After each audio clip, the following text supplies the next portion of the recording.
6:32 now as sunrise continues with U.S. forces hitting ISIS with airstrikes. Some lawmakers want the House Armed Services Committee to convene this week before the rest of Congress comes back. Tulsi Gabbard sits on that committee. First of all, do you expect that this will happen, that there will be an early meeting of the committee?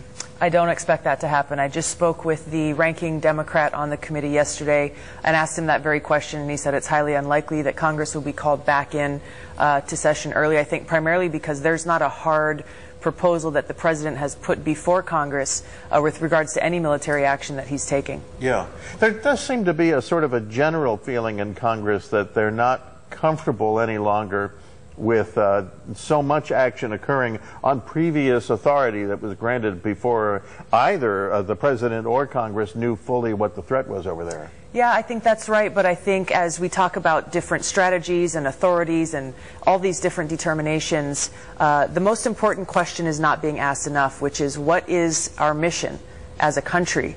What are we trying to accomplish? What our mission is not is it's not nation building. It should not be occupying. It should not be overthrowing dictators and trying to rebuild other nations. Our mission should be very focused on what it was the day after 9/11, when our nation's leaders said we will go after those who declared war on us, who killed over 3,000 Americans, wherever they are, by whatever name they're called. I know myself, along with a lot of my other brothers and sisters from Hawaii, joined the military in answering that call to action by our nation's leaders, right, to wage war against those Islamic extremists who attacked us and who continue to wage war on us today. It's very disheartening to see over the last decade how that focus on mission really was forgotten, both by the Bush administration and carried on by the Obama administration. And we still see it now where the Obama administration talks about their #1 priority is building a strong central Iraqi government. Really, this is not at all relevant to what is in the best interest of the United States and what our mission should be and how best to carry out that mission. What about what's been going on so far with the airstrikes? Are you comfortable with that if it doesn't go any farther than that? I'm comfortable with the airstrikes, but they're all reactive. Rather than saying these people, these Islamic extremists, whether you call them ISIS or Al-Qaeda or whatever name they go by, these are the people who are continuing to wage war on us.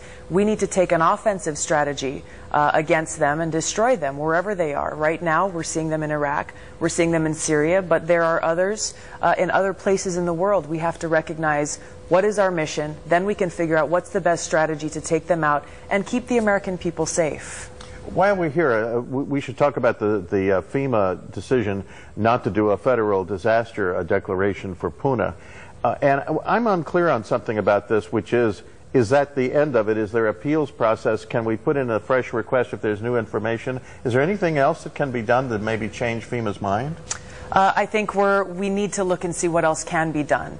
We want to make sure that if an appeal is filed by the governor, he's working with the mayor in Hawaii County to make sure that a stronger case is filed to try to change the determination by FEMA. But I think we've got to look at this from a more holistic perspective and not expect that FEMA, whatever the outcome is going to be the only answer to really addressing the challenges that people in Puna are still facing today. We've got to look at the resources that the state can provide, the resources that Hawaii County can provide, and really see how we can harness the goodness that's come from the community, from people, in stepping up to take care of our ohana there in Puna. Yeah, that part has been heartening. It's Congressman Tulsi Gabbard, and we appreciate her coming in live because this is stuff that I know we all care about very much.